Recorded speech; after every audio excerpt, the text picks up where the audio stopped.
Hi, my name is Julia, and my favorite Bible verse comes out of 2 Timothy. It's 2 Timothy 1:7, and Timothy is a book written by Paul to Timothy, and it's a letter that's encouraging Timothy to basically keep on doing what he's doing with the gospel.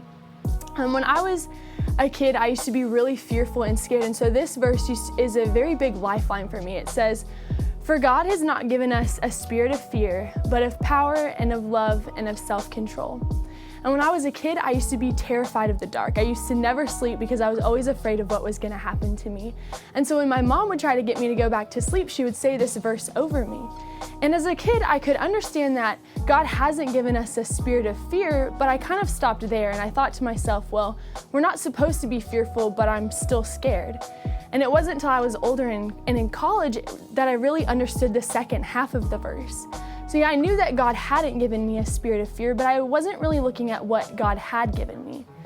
See, God has given us a spirit of power. And so we have to realize that the very same power that rose Christ from the dead is alive in us. And we need to live out in that authority so we don't have to be afraid of the world because we know that the power that lives inside of Christ is inside of us.